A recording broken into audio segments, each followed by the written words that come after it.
I have a question for myself and for you guys watching this video right now. Can America realistically be made great again? Right? First, we have to determine when in history was America great, right? Are we talking about post World War II? Are we talking about 1960s through the 80s? First, we have to determine when was America truly great? Was it when we were in war after war? Was it when we were extracting resources? Was it when we were involved in the transatlantic slave trade?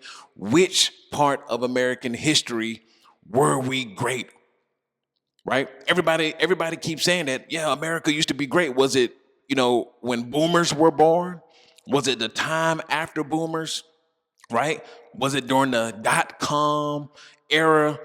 Was it during the manufacturing era, which was 60s through the 80s and 90s?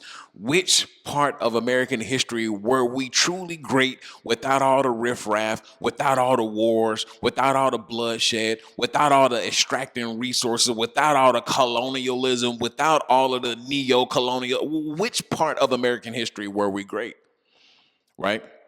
So after all of that, after that being said, right, can America be made great, right? After all of its history, after all of its political nonsense, can America be made great? Because me, quite frankly, I don't think there was a time period where America was truly great. Maybe for a specific person, right? Maybe for a specific color, right? But when in the name of American history was it truly great for everyone, right? And I mean everyone who served in the military, everyone who took part in building this nation, everyone who paid their taxes. I'm talking about everybody, right? So now we have to rephrase the question, can America truly be made great? Because now we're seeing all systems are going to the wayside, right? All illusions, right, are being torn apart right now, right? The whole family illusion, right, is being torn apart right now just because of the economy, just because of economic downturns. That's been torn apart right before our eyes, right? Because women have more freedoms now, which, quite frankly, I am not against that at all. Women should be able to vote. Women should be able to own a car. Women should be able to have their own jobs and open up their own bank accounts. Now that women have those freedoms, now we're seeing a slippery slope, right, in the requirement of family and the requirement of the man being the dominating force or the head of household per se, being the only one that worked. We're seeing those dynamics, right, flip and twist. Not that I'm against the family dynamic, not that I'm against a nuclear household, but we're seeing a change, right, in what we traditionally knew as true or knew as being able to work per se, right?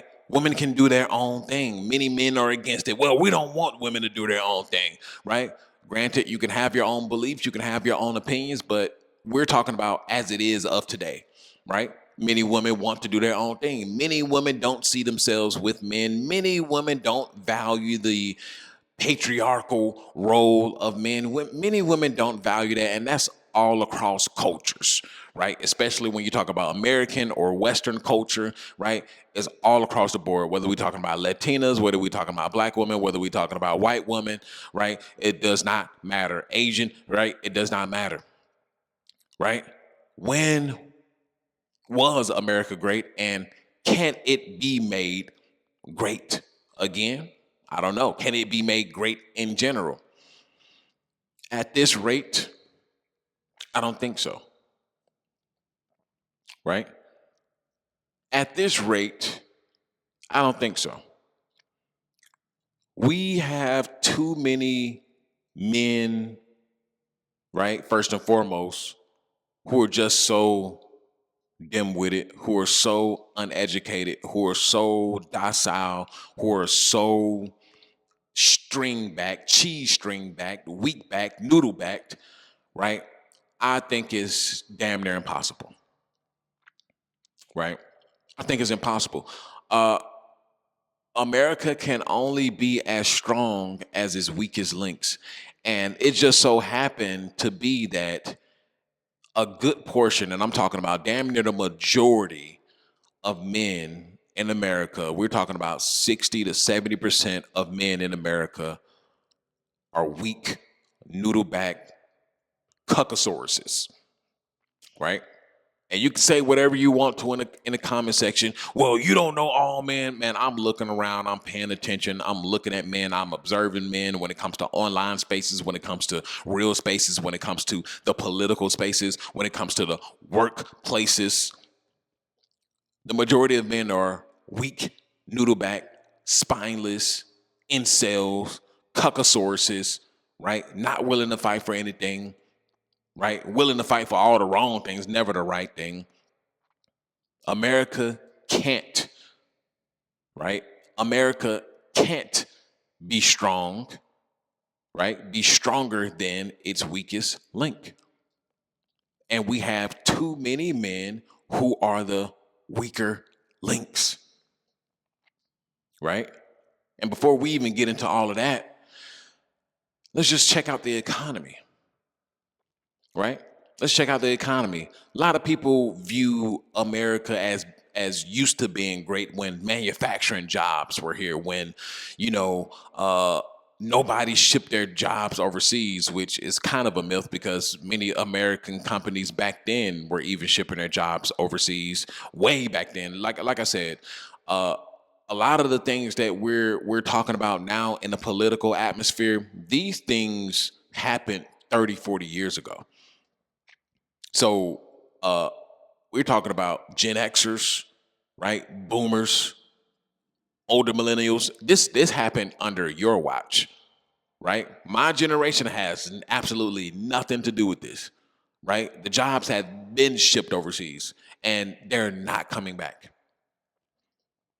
right? And that's so funny because this is what the administration ran on. We're going to bring back jobs. We're going to bring back manufacturing. We're going to bring where? How? Right? Tariffs is not going to solve that issue, right? Tariffs is just another tax. That was just another way for them to steal money out of our pocket. If you don't know how the economy works, just say that you don't know. You didn't listen in economics 101, whatever the name of the course was, right? Economics 101. Just say you didn't listen. Just say you didn't pay attention to economics 101. How tariffs work, right? Let me break it down for you guys in the back of the class, right? The retards, right? The special ed, right? The special ed who didn't go to special ed class because your mom and dad just ensured the teacher that there's nothing wrong with you, so they put you in a general population of kids when you really should have been in there with the wheelchair kids. But that's neither here nor there. But tariffs are a tax on the people, right? Many of you are going to say, no, it's a tax. It's a tax on the companies who don't want to make their stuff in the United States. And blah. No, listen. Correct. You are correct. However, right, that cost gets passed down to the consumer, right? The company almost never takes on the full brunt force of that tariff. They usually just pass it down. Why would they mess up their bottom line? Why mess up their bottom line when they can just increase the prices and then, right, on top of that, let's say that the tariffs get removed. Most of the time, the company does not lower the prices. The prices stay as they were, right? So it's just another tax on the people, right? Another tax that gets passed down to the consumer. It was never meant to help the everyday Joe Schmo. And some would say, well, in the long run, it's going to force companies to come back to America and build manufacturing plants and make jobs available for Americans. That sounds good on paper, but let me ask you something. Let's say if you were the CEO of one of the Fortune 500s, right? And you've been operating in Taiwan, you've been operating in China, you've been operating in, I don't know, Angola, you've been operating in the Philippines, Mexico, right, where the cost of labor is extremely cheap, and you've been operating there for years, right, without any issue, so on and so forth. Does it make sense for a CEO right? To uproot, right?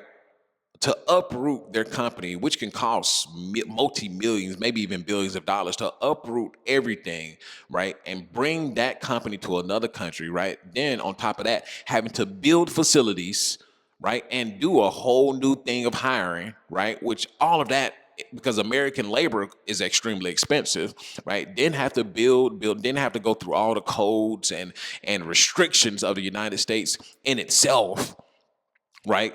Just to appease, right, a president or policies that may not even be long term in the first place. Does that make any fiscal sense? No, it does not.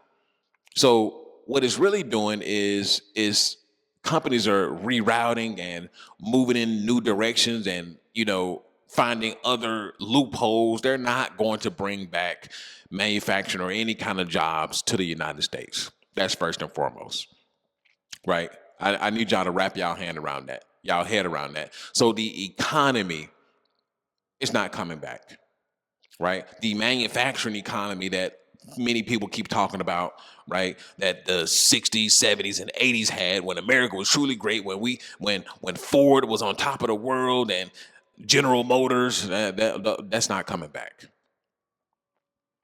right? The nuclear family in America is not coming back, right? Women have gone their own way, bro. They're segmenting off and doing their own thing. They want to get degrees. They want to become career women, right? Many men are becoming losers, right? Not even able to have a family, not even able to buy a home like, traditionally other men of the past have been able to do, right? They're becoming more corn addicts and drug addicts, right? Incels, right? They just want control over women, and women are peeping that and saying, nope, not me, right? So you have the women over here going their own way, and you got men over here becoming more losers, right? That's your red pill addicts over here. So both of these two people, they just can't mix in, right? You got women, especially Gen Z women, who lean more left, and you got Gen Z men, of course, who lean more right, and it's just not going to mix. And the differences we're going to continue to see. So when can America be made great? And can it be made great again? No, it can't. This is the future. Welcome to the new world. Welcome to the after. This is the after. This is after all of this has been said and done. The red pill, blue pill, wherever you want to call it, whatever you want to talk about, the manosphere, right? The nuclear family, the traditional economy, the manufacturing economy. This is the after. We're no longer in that era anymore, right? I've already said money is moving elsewhere. Money is no longer here. This is a controlled demolition, guys. This has been decades in the making. Many of these things were in play before our nuts even dropped. But when we were still pissing in diapers, probably many of us were still embryos. This was already in the making. They've already planned this. They've planned already to extract everything they can from the United States and move the money elsewhere. This is a whole game plan. So it's not coming back. And in fact, America will be made into the new third world. Mark my words. America will be made into a new slave system. Mark my words. Like many will say, the old great saying, America is just a third world in a Gucci belt. That's what it is. Many Americans live paycheck to paycheck. Wages are stagnating, right? But everything continues to go up. Inflation has slowed a bit, but it still doesn't matter, right? Prices are not coming back down. We are seeing the new highs, right? More than likely, you're probably stuck at the job that you're going to be at because nobody is hiring. And then on top of that, AI and automation is getting rid of a lot of positions. A lot of positions are no longer needed by these companies anymore. So they're trimming the fat, especially with the white collar workers, tech workers, right? Administration, all of that stuff is getting wiped clean out. So when and how can America be made great? In its current state, it just can't. Too many people are stupid. Too many people are too trusting of the politicians, left or right. Too many people don't want to take their lives into their own hands. Too many people can't even read on a fifth grade level or even above a fifth grade level. Too many people lack comprehension skills. Too many people don't know how economies work. Too many people have not even finished high school. Too many people. So when and how can it actually be made great? When can it actually be made great again? Never. Sorry to give you the doom and gloom, but this is it, ladies and gentlemen. This is the new world. This is the new US. This is the new America. Political riffraff, extremes on both sides of the aisle, gender dysphoria, gender wars, culture wars, right? And this is just the beginning of the burn, right? The wood is just now heating up, right? The wood is just now heating up. But soon enough, the fire will become big enough to where this shit gets burned down to the ashes. And don't say the after pill didn't tell you. Like, share, subscribe, and I'll see you in the next video. And this is an after pill. Peace. I built a life. I built a family. I worked my hands raw to get here. And I'm not done. This is the escape blueprint. PFP life. A way out of the grind and into control. You'll learn how I stack cash, build systems, and reclaim time so you can live on your own terms. You will watch me maneuver and grind towards the life that I achieve for myself, and you can also do the same. Join the circle, join the Patreon, learn the steps, and protect your freedom. The Escape Blueprint, PFP Life.